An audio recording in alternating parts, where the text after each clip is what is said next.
এই নিন আপনাদের পাকুড়া। কাস্টমার তখনই পকেটে হাত দিয়ে ফোন বের করতে গেলে মানি ব্যাগটা পড়ে যায়, তখনই চাচা নিচে লেবে মানি ব্যাগটা তুলতে যায়। কাস্টমারটা দেখে বলে, চাচা আপনি নিচে কি করছেন? চাচা তখন বলতে থাকে, আপনার এই যে স্যান্ডেলটা উল্টা হয়েছিল তাই ওটা সোজা করে দিচ্ছি। আচ্ছা, কাজটা আপনি ঠিক করেন নাই। নো স্যার, কি হয়েছে? আমি কোনো ভুল কিছু করছি? তো আমরা নিজেরাই ঠিক করতে পারতাম। আপনাদের কি আর কিছু লাগবে? হ্যাঁ, আমাদের জন্য একটা কোল্ড ড্রিঙ্কস নিয়ে আসুন, তাড়াতাড়ি যান। আরে চাচা, কাস্টমারকে পাকুড়া দিয়ে এসেছেন? হ্যাঁ, কাস্টমারকে পাকুড়া দিয়ে আইছি। আচ্ছা চাচা, এই নিন কোল্ড ড্রিঙ্কস দিয়ে আসেন কাস্টমারকে। ঠিক আছে, আমি এখনই যেয়ে দিয়ে আসছি। স্যার, এই যে আপনাদের কোল্ড ড্রিঙ্কস। স্যার, আমাদের এখানে ভালো তাজা মাছ আছে। ভাইয়া ভাইয়া, একটা মাছ নিয়ে নাও, রাতে পুড়িয়ে খাওয়া যাবে। ঠিক আছে চাচা, চলুন আপনাদের কাছে কি কি মাছ আছে একটু দেখে আসি। দেখেন স্যার, এই মাছটা পুরো 5 কেজি হবে।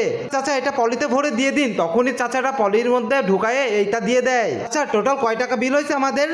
বিল টোটাল হয়েছে 3,350 টাকা।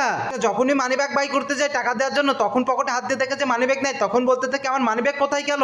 আমার বেতন পাওয়ার টোটাল 45,000 টাকা ছিল মানি ব্যাগে। কোনো সমস্যা নাই, মানুষটা মানুষের জন্য, আমি আপনাদের বিল দিয়ে দিচ্ছি। আরে চাচা, ব্যাগে তো 45,000 টাকা আছে, এদিকে 3,350 টাকা বিল দিয়ে দিলেও তো সমস্যা নাই, আমার কাছে তো অনেক টাকা থাকবে। কি ব্যাপার, মানি ব্যাগে তো কোনো টাকাই নাই।